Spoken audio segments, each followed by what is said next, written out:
안녕하세요. 훈민정음을 활용한 영어 발음 표기의 고재윤입니다. 1995년 한글 영어를 시작으로 해서 지금까지 쭉 영어 발음을 훈민정음을 활용한 표기 방식으로 나타내고 있습니다. 이러한 글자 표기가 여러분들의 외국어 학습에 많은 도움이 되기를 바랍니다. 자, 오늘의 주제는 우편하고 관련되는 내용입니다. 우편하고 관련되는 내용 중에서 가장 많이 등장하는 단어는 POST입니다. 지금 제 강의의 동영상 중에서 기본 과정을 마치신 분들은 이러한 발음의 표기 원리를 알고 계실 것이라고 생각합니다. 그렇지만 처음 또 이 강의를 들으시는 분들이라면 이 원리를 잠깐 살펴볼 필요가 있다고 생각합니다. 자, 영어는 POST처럼 왼쪽에서 오른쪽으로 글자를 표기해 감는 방법입니다. 음소를, 즉 음의 바탕이 되는 소리 하나씩을 이렇게 왼쪽에서 오른쪽으로 표기해 나가는 방법이죠. 이게 알파벳의 가장 큰 특징이고 흔히 로마자라고 표현되는 모든 로마자에 관련된 글자 표기의 기본 원칙이기도 합니다. 이러한 글자 표기는 정확한 소리를 전부 나타낼 수 없기 때문에 발음 기호를 사용하고 있죠. 이런 경우에 POST 이런 식으로 발음 기호를 사용해서 나타내고 있습니다. 그러면 이러한 발음 기호를 현재 한글로 표기하는 원리는 일본어 방식의 소리 표기 원리를 적용합니다. 그래서 이 소리를 어떻게 읽냐, 음소만을 놓고 보면 피읍, 오, 우, 시옷, 티입니다. 티읕까지 해당되는. 그런데 이 각각의 소리에 자음이 S하고 T에서 겹쳐 있습니다. 그러면 일본어 방식으로 자음 혼자서 사용될 수 없기 때문에 거기에 영어에 없는 을을 넣습니다. 또 트에도 마찬가지죠. 을을 넣습니다. 자, 포스트 이렇게 표기를 하고 발음을 하고 있죠. 이 발음 표기는 훈민정음 창제 당시의 글자 기호를 사용하고 있기는 하지만 기본 표기 원리는 일본어 방식의 발음 표기 원리를 적용한 것입니다. 일본어의 가장 핵심은 자음 혼자 독립적으로 사용될 수가 없습니다. 자음은 모음과 결합될 때 하나의 소리가 된다는 것을 일본인들의 언어 표현에서 적용을 하고 있는 것이죠. 그래서 일본어를 보면은 독립적으로 시옷 하나만 표기할 수가 없습니다. 그리고 티읕도 마찬가지죠. 자, 그러면 어떻게 해야 되겠습니까? 자음에 모음을 결합하고 자음에 모음을 결합하는 것입니다. 이러한 글자 표기 원리가 바로 일본어 방식의 한글 영어의 발음 표기라고 볼 수 있는 것입니다.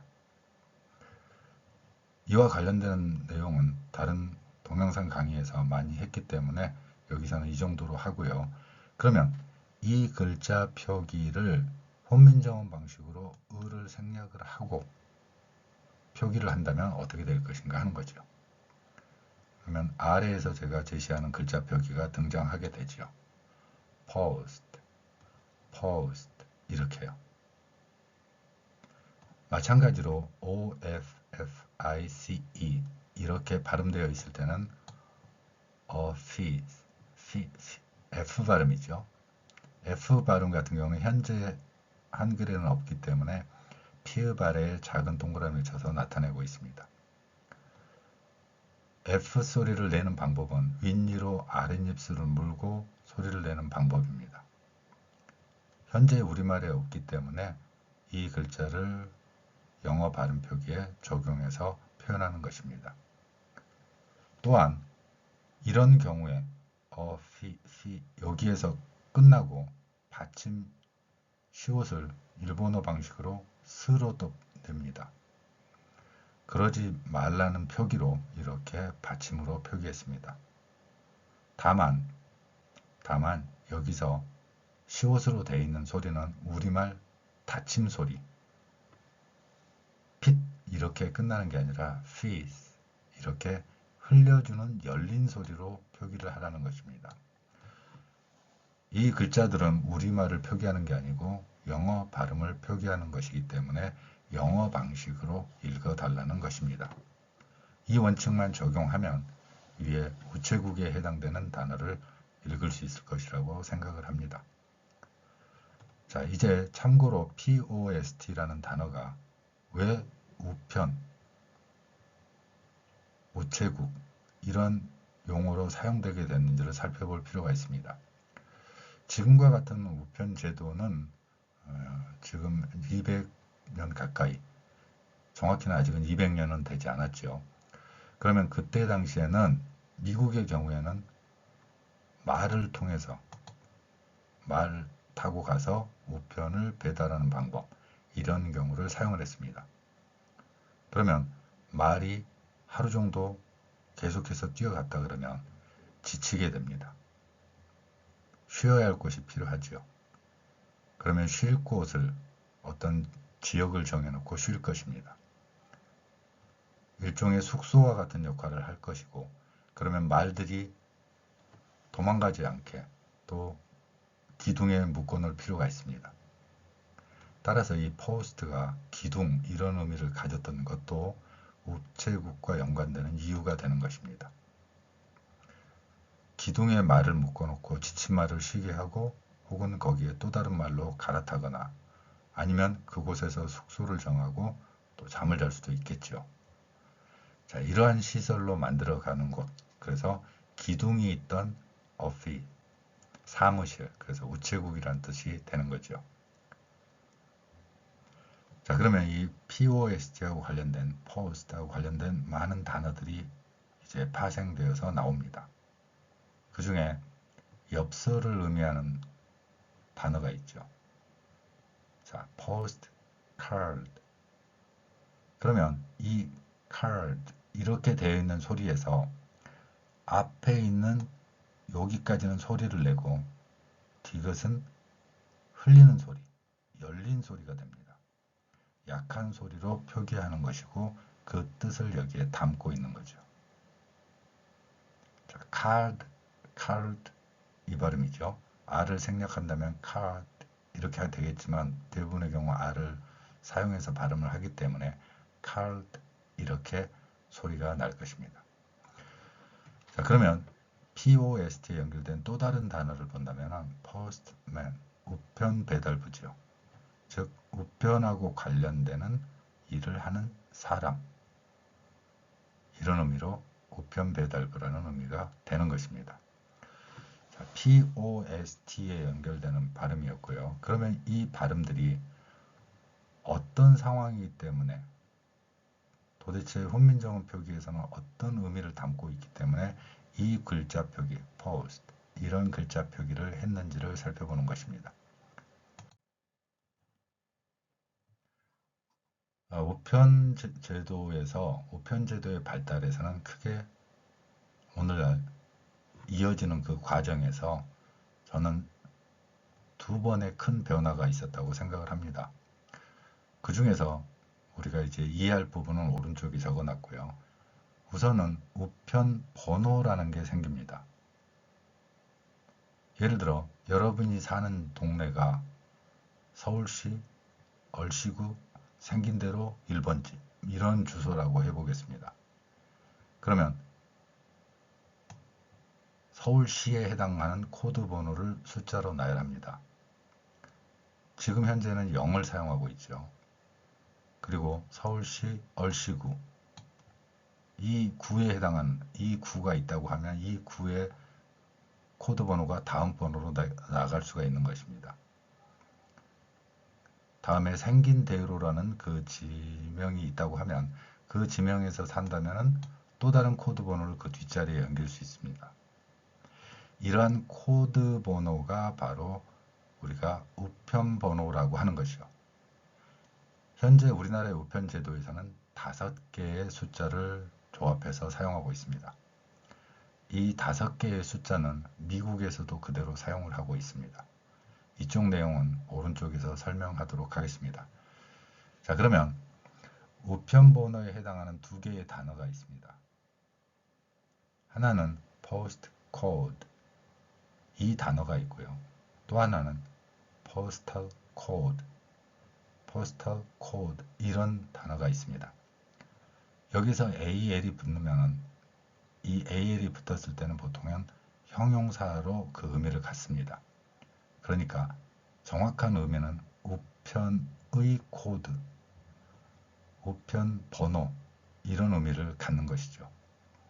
그렇지만 이렇게 표기하지 않고 위에서처럼 표기하는 경우도 볼 수 있습니다. 어느 것을 사용하는가 하는 것은 그 상황에 맞게 표현되겠죠. 자, 그러면 여기서 살펴보고자 했던 내용이 바로 이 부분입니다. 이렇게 받침에 두 개의 글자를 표기를 했습니다. post 이렇게 발음한다고 했죠. 자, 아래로 내려와 보도록 하겠습니다. 이 글자를 여러분들에게 읽으라고 하면 독립되어 있을 때, 즉 여기서 하나의 단어로 끝났다고 하면 여러분들은 3에 가까운 소리를 낼 것입니다. 물론 뛰어난 한국인들의 언어 습관에 의해서 리얼이 약간 섞이기도 합니다. 사람 이런 식으로요. 자, 그러면 이렇게 되어 있는 글자가 뒤에 모음을 만납니다. 그럴 때 이렇게 읽으면 삶이 이렇게 됩니다. 자, 그럼 다시 위로 올라가 보겠습니다. 우리글 시옷과 티읕으로 표기되어 있는데 이 단어에서 이 글자 표기에서 티읕이 뒤로 연결됩니다. 왜냐하면 AL이라는 모음이 왔기 때문에요. 당연히 한국인들은 이 글자 표기 원리를 정확히 이해하고 있기 때문에 이 단어들을 자연스럽게 소리를 낼 수 있다는 것입니다. 그래서 postal code 이렇게 읽을 수 있는 거죠. postal code 이런 단어들을 조합이 되어 있더라도 읽을 수 있는 원리가 한국인들은 명확히 이해하고 있다는 것이죠. 알파벳 같은 경우는 왼쪽에서 오른쪽으로 글자를 하나씩 나열하는 방법이었지만 이 단어들을 각각의 호흡으로 pause 이렇게 연결되겠죠. 물론 여기가 좀 짧은 음이기 때문에 두 개의 단어가 거의 동시에 소리 나기도 합니다. 그 다음에 tall 그리고 code 두 번의 글자 호흡이 이루어지는 것입니다. 이러한 글자 표기의 원리를 적용해서 발음을 한다면 우리가 일본어처럼 자음모음을 하나의 소리로 인식하는 방법이 아니라 이렇게 받침으로 두 개의 소리를 나타낼 수 있는 것입니다. 그러면 앞에서 말씀드린 이러한 내용과 결부지어서 오늘의 POST 발음은 아니지만 여러분들이 요즘은 해외 물건을 참 많이 사기도 하죠. 혹은 우리 물건을 해외에 팔기도 하고요. 이런 구매 행태를 직구라고 많이 표현을 하는 것을 볼 수 있습니다. 그럴 경우에 post code 이런 단어도 있지만 zip code라는 표현을 사용하기도 합니다. 그러니까 post code만 이해할 게 아니라 zip code 이 단어까지 이해를 해야 됩니다. 자, 그러면 이제 여러분이 사는 동네, 서울시 얼씨구 생긴 대로 1번지에 살고 있다고 하면 거기에는 각각의 우편번호를 코드번호로 나타낸다 그랬죠. 숫자가 5개입니다. 이 5개의 코드는 언제 생겼냐면은 대략 미국에서는 1963년도부터 시작됐다고 볼 수는 있습니다. 그러한 코드 번호를 연결하는 어떤 원칙이 있었는데 그 개혁의 과정, 즉 우편 번호를 zone, 지역으로 나누고 거기에 improvement, 자, 이 발음 연결해 보세요. 개선, 개량이란 뜻입니다. 개선, 개량, 그리고 plan, 계획이란 뜻이죠. 이 zip이라는 단어가 생길 때 그 원래의 의미는 존, 지역을 어떻게 좀 할당하고 개량해서 나타낸다는 것입니다. 근데 이렇게 긴 단어가 될 경우에는 improvement, 여러분들은 어떤 호흡으로 끊어야 될지, 어떤 호흡에서 멈춰야 될지를 여러분들은 쉽게 파악하기가 어렵습니다. 위의 글자처럼 zip, 코, would 이렇게 돼 있다면 호흡의 단위, 모음을 기준으로 해서 명확하게 나눠놨기 때문에 여러분들이 이 글자를 인식을 할 수 있는 것입니다. 호흡을 어디에서 줘야 될지. 그렇지만 이렇게 알파벳처럼 왼쪽에서 오른쪽으로 쭉 늘어놓으면 이거 어디서부터 호흡을 줘서 글자를 발음을 멈춰야 될지. 그래서 제가 처음에 improvement 이렇게 발음을 한 것입니다. 이 발음에서는 보통의 경우는 이렇게 3번에 나눠서 호흡을 하는 게 맞죠. 그렇지만 우리말에 없는 이 V 발음이 또 들어가 있기 때문에 이 글자까지 생각해서 발음을 한다면 상당히 어려운 발음이 될 것입니다. 저 역시도 저 발음을 쭉 연결해서 할 때는 가끔 가다가 혀가 꼬입니다. 그래서 improvement, improvement 여기에 빨간색으로 표현한 것은 이 부분에 강한 소리가 연결된다라는 의미를 갖습니다. 이와 관련된 표기를 다음에 또 제가 제시하도록 하겠습니다. 오늘 강의에서는 우선은 이렇게 호흡이 연결되는 게 문제가 생길 수 있겠구나 여기를 인식하시면 되겠습니다. 자, 이러한 계획에 zip 코드 번호의 부여를 위한 이런 계획을 확정한 다음에 지금 그 필라델피아에 있는 미국의 수도, 그러니까 백악관 근처에 있는 대부분의 그 우편 번호는 2050X 0이나 1이나 뭐 이렇게 연결되는 그런 지역 코드 번호를 부여받습니다. 이러한 코드 번호가 바로 우리나라에서도 적용하고 있죠. 우리나라에서도 5개의 숫자로 나눴고 이러한 코드 번호와 연결지어서 오늘날에는 거리 이름을 왼쪽 오른쪽으로 구별해서 표현하는 것을 볼 수 있습니다. 자, 그러면 이런 우편 번호가 굉장히 중요한 역할을 했던 이유이기도 하고 많은 비용과 물리적 시간을 단축시키는 효과를 가져왔습니다.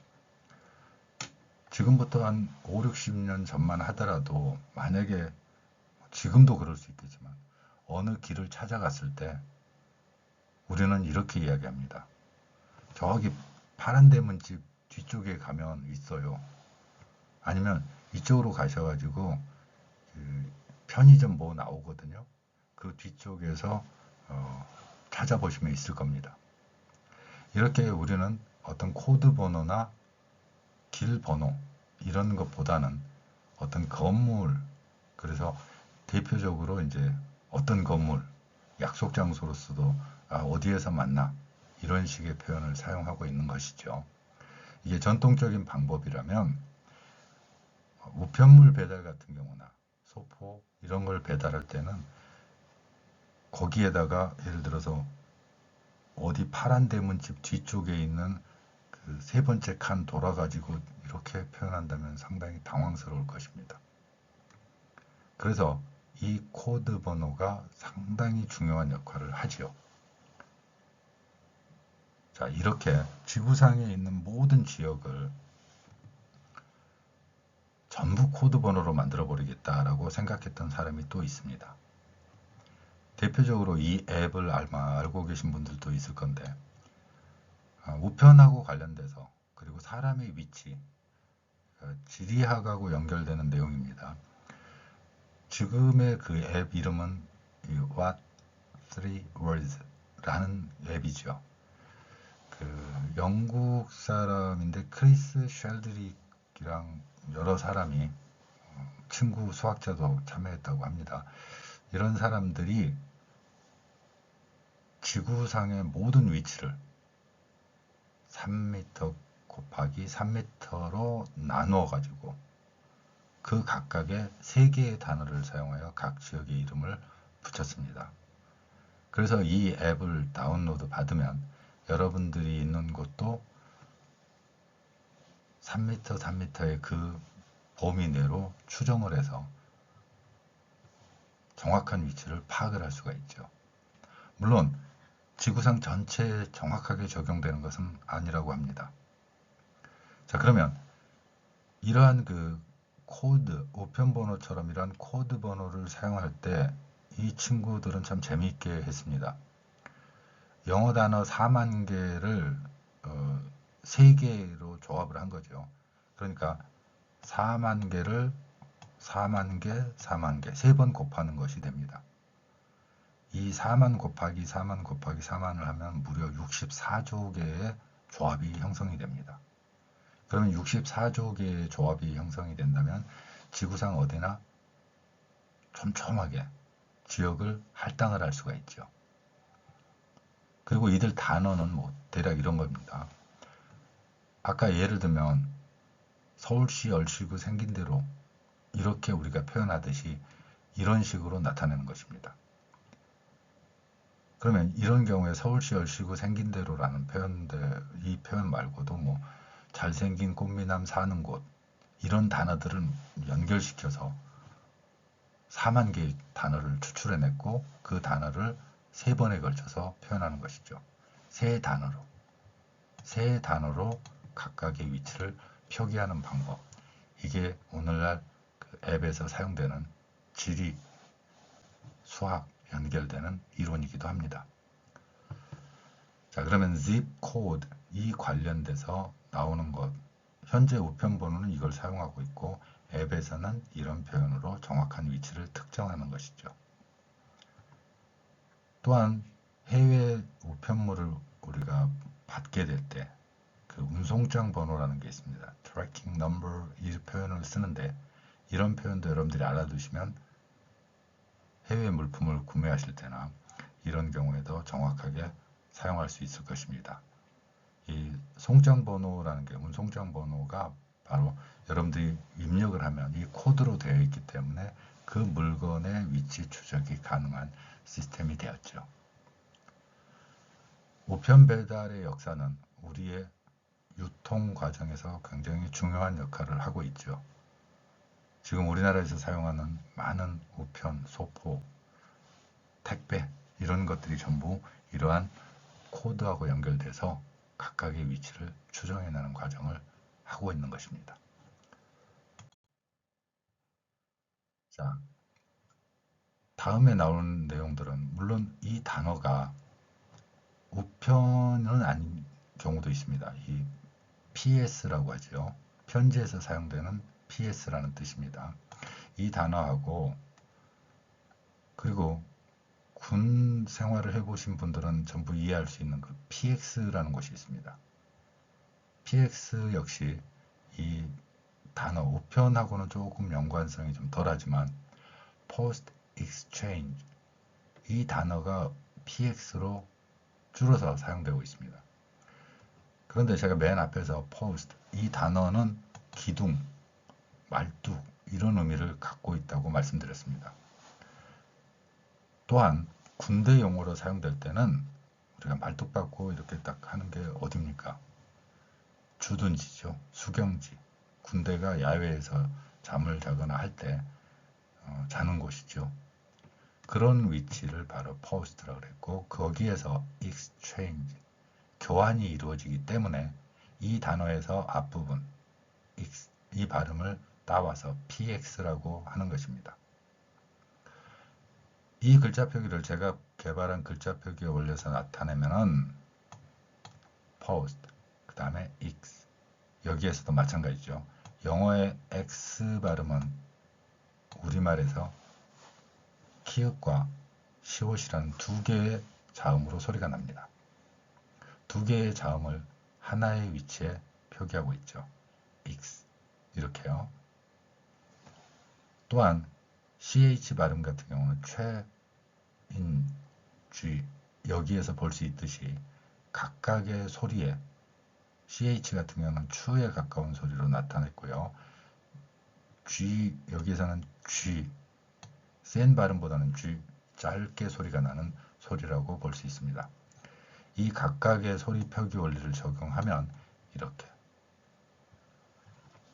앞에 다른 동영상 강의에서도 말씀 많이 드린 것처럼 영어의 글자에서 자음 두 개가 소리 나는 것은 현재에는 L과 X라고 했습니다.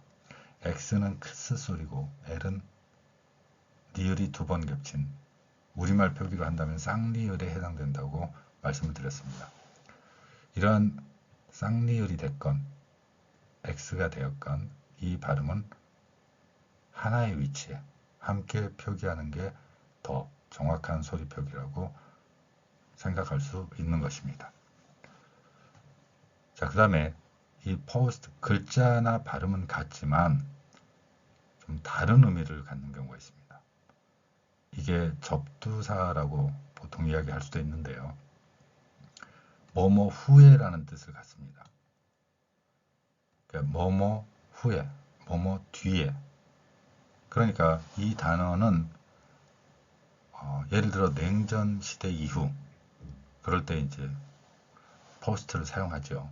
뭐뭐 후에라는 의미를 갖는 단어입니다. 우편하고는 관련된 발음은 단어는 아니고요. 발음만 같습니다. 이 script 원고 글이라는 뜻입니다. 편직을. 그러니까 편직을 쓴 후에라는 뜻으로 postscript 이 단어를 사용합니다. 한자어 표기로는 편지를 다 쓴 다음에 뭔가 빠뜨렸다 그래서 다시 쓸 때 추신이라는 한자어로 표현하기도 합니다. 자, 오늘 나온 글자 중에 가장 복잡해 보이는 이 글자를 설명하도록 하겠습니다. 이 글자의 표기에서는 어떤 원칙이 적용되는가를 살펴보겠습니다. S는 시옷입니다. 여기에 을을 넣을 이유가 없죠.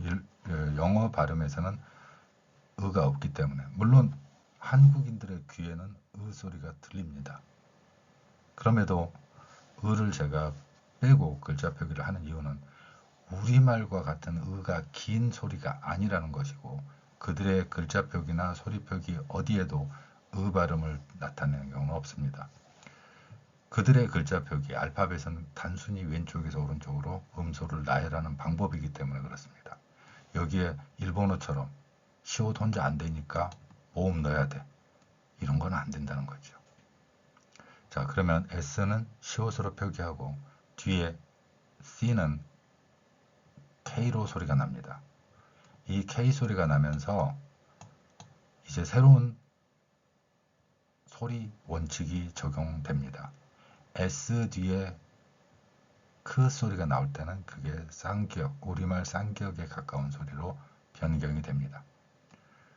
따라서 스크, 스크 이렇게 가겠죠. 또한 영어의 R 발음은 우리말 루에 가까운 소리가 됩니다. 그러면 스크에다가 루를 섞으면 스크립, 그리고 이까지 하면 스크립, 피읍까지 했네요. 스크립트 이렇게 되는 거죠. 스크립트, 스크립트 이런 표기가 되는 것입니다. 각각의 소리 그리고 하나의 글자에 하나의 소리를 연관지었고 이 글자를 훈민정음 표기 원리를 적용하여 한 번의 호흡으로 표기하라는 뜻으로 하나의 글자로 만든 것입니다. 자, 스크립트는 앞에서 말씀드린 것처럼 편지글이나 원고 글처럼 글로 써서 나타낸 내용들을 이야기하는 것입니다. 이 글자들을 쭉 적어 놓고 났는데 과거에는 지금과 같이 종이가 아까워 그리고 비쌌죠. 그래서 최선을 다해서 아껴 써야 되니까 편집을 다 쓴 다음에 어이쿠 빠뜨렸네 하고 이제 내가 빠뜨린 내용 하나가 있는데 요거 이렇게 하는 거죠. 그럴 때 사용하는 바로 줄임말 약어 PS가 바로 여기에서 나온 표현입니다. 이 PS하고 관련돼서는 앞에 여러 번 말씀드리지만 우편하고는 연관없는 이러한 단어라는 걸 볼 수 있습니다. 자, 오늘은 기본 단어 1000단어에서 2000단어로 넘어가는 과정에 대한 내용들. 그래서 여러분들의 단어 중에서 여러분들에게 제시하는 단어 중에서 두 개의 단어가 결합되는 경우의 발음들을 살펴봤습니다. 또한 일본어 방식의 글자 표기가 아니라 훈민정음 표기가 가지고 있는 연음의 원리, 혹은 받침을 두 개로 했을 때 하나의 받침을 뒤의 모음과 연결시키는 원리에 대해서도 살펴보았습니다. 우편에 관련되는 또 다른 내용들은 또 다음 기회에 설명드리도록 하겠습니다. 감사합니다.